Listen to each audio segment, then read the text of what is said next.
I hope आप अच्छे होंगे एंड एग्जाम्स की भी तैयारी बहुत अच्छे से कर रहे होंगे। आज हम पढ़ने वाले हैं क्लास 12 इंग्लिश विस्तार का 5th चैप्टर जिसका नेम है on the face of it. On the face of it अंग्रेजी उपन्यासकार और नाटककार सुसान हिल द्वारा लिखा गया एक नाटक है।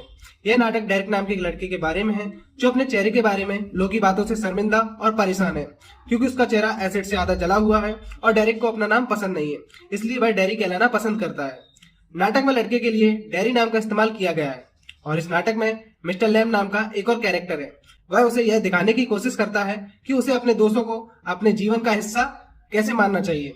वह डेरी को सलाह देता है कि वह अपने चेहरे के प्रति लोगों की बातचीत और प्रतिक्रियाओं पर ध्यान ना दे और अपनी क्षमताओं का सर्वोत्तम उपयोग करने और जीवन में सफलता प्राप्त करने पर ध्यान केंद्रित करे। डेरी एक सुनसान बगीचे में प्रवेश करता है और उसमें चारों ओर सावधानी से घूमता है। कुछ समय बाद डेरी को लगता है कि कोई उसे देख रहा है और वह कोई नहीं बगीचे का मालिक मिस्टर लैम्ब है जो उससे बातचीत शुरू करता है। डेरी तुरंत वहां से जाने की योजना बनाता है जब तक कि मिस्टर लैम्ब उसे बताते हैं कि उसके बगीचे में सभी का स्वागत है और डेरी इतना ज्यादा मैच्योर नहीं दिखता है कि वह उनके बगीचे से कुछ भी चुरा सके। डेरी मिस्टर लैम्ब को समझाता है कि वह उनसे नहीं डरता, इसके बजाय दूसरे लोग हमेशा उससे डरते हैं। मिस्टर लैम्ब को यह असामान्य लगता है और वे डेरी से पूछते हैं कि उसे ऐसा क्यों लगता है। डेरी कहता है कि इससे कोई फर्क नहीं पड़ता कि लोग क्या कहते हैं, वह आसानी से समझ सकता है कि लोग उसके बारे में क्या सोचते हैं। उसका मानना है कि लोगों को उसका चेहरा बदसूरत लगता है। वह मिस्टर लैम्ब से कहता है कि जब वह शीशे में देखता है तो उसे अपना चेहरा बदसूरत लगता है। मिस्टर लैम्ब इस बारे में ज्यादा कुछ नहीं कहते हैं और जेली बनाने के लिए सेब तोड़ने के बारे में बात करना शुरू कर देते हैं। डेरी को लगता है कि मिस्टर लैम्ब इस बातचीत का विषय बदलने की कोशिश कर रहे हैं जैसा कि दूसरे लोग करते हैं। वह मिस्टर लैम्ब से उनकी स्थिति के बारे में पूछने और यह दिखावा करना बंद करने के लिए कहता है कि उसके चेहरे में कुछ भी गड़बड़ नहीं है। मिस्टर लैम्ब उसके जले हुए चेहरे के पीछे का कारण का अनुमान लगाने की कोशिश करते हैं।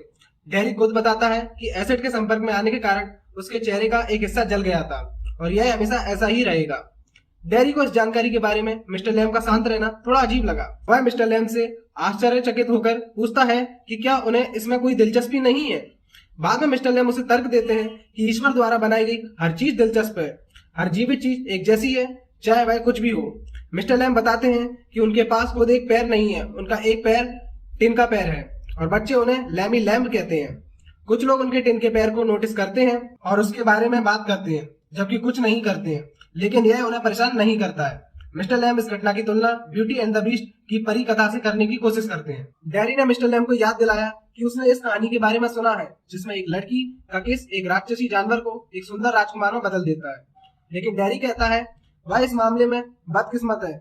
उसकी मां ने उसके चेहरे के केवल बिना जले हिस्से पर ही उसे किस किया था। उसे डर लगता है कि कोई उसे पसंद नहीं करेगा या उसकी ओर नहीं देखेगा। मिस्टर लैम्ब ने उसे यह कहकर समझाया कि डेरी का भले ही पूरा चेहरा नहीं हो सकता, लेकिन डेरी को वह धन्य कहते हैं क्योंकि जला हुआ चेहरा होने के बावजूद उसके पास एक पूरी तरह स्वस्थ शरीर है। डेरी ने बताया कि कैसे उसे अंधे, बहरे और गूंगे लोगों के बारे में बताया गया है जो उससे भी बदतर स्थिति में होते हैं। कैसे उसने लोगों को उसके बारे में गंदी बातें फुसफुसाते हुए सुना है। मिस्टर लैम्ब ने उसे सलाह दी कि वह लोगों की बातों पर ध्यान ना दे। अब डेरी कहता है कि उसको यह देखना पसंद नहीं है कि लोग उससे डरते हैं। मिस्टर लैम्ब एक ऐसे व्यक्ति की कहानी बताते हैं जो अपने साथ कुछ भी गलत होने से इतना डरता था कि उसने घर से बाहर जाना बंद कर दिया, लेकिन फिर भी एक तस्वीर का फ्रेम उसके ऊपर गिर जाने से उसकी मौत हो गई। मिस्टर लैम्ब डेरी को समझाते हैं कि लोगों के प्रति उसकी नफरत उसके चेहरे पर एसिड से हुए नुकसान से कई ज्यादा नुकसान पहुंचा सकती है। डेरी को मिस्टर लैम्ब का घर और बगीचा बहुत पसंद आया। वह किसी और समय यहाँ वापस आने की इच्छा व्यक्त करता है। मिस्टर लैम्ब इस प्रस्ताव का खुशी खुशी स्वागत करते हैं और उसे चेतावनी देते हैं कि वह लोगों से नफरत ना करे। उसे कई अन्य लोग भी मिल सकते हैं जो उसके दोस्त हो सकते हैं, वह उनसे दोस्ती कर सकता है क्योंकि वह उनसे डरता नहीं है। डेरी क्रैब सेब तोड़ने में मिस्टर लैम्ब की मदद करना चाहता है। उसे इस बात की चिंता है कि उसका परिवार उसके ठिकाने के बारे में न जान पाए, इसलिए वह अपनी मां को सूचित करने के लिए घर भागता है और मिस्टर लैम्ब से जल्द ही वापस आने का वादा करता है। मिस्टर लैम्ब अपने आप में गहराई से सोचते हैं कि कोई भी कभी वापस नहीं लौटेगा। घर पर डेरी की मां डेरी को फिर से मिस्टर लैम्ब के घर भेजने से मना कर देती है। डेरी यस कहकर जवाब देता है कि उसे मिस्टर लैम्ब का घर पसंद है और वह वहां जाकर चीजों के बारे में सोचना चाहता है। उसकी मां फिर से मना कर देती है। डेरी अपने घर के प्रति अपनी नफरत व्यक्त करता है। वह अपने घर से भाग जाता है यह कहते हुए कि अगर वह मिस्टर लैम्ब के घर नहीं गया तो वह कभी भी कहीं नहीं जाएगा, और अंत में मिस्टर लैम्ब के बगीचे में पहुंचता है।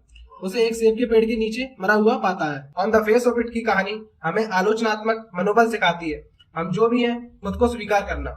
मिस्टर लैम्ब जैसे अनुभवी और बुद्धिमान व्यक्ति द्वारा दी गई सलाह डैरी के आत्मसम्मान को बढ़ाती है और उसे खुद पर नए सिरे से काम करना शुरू करने के लिए प्रेरित करती है।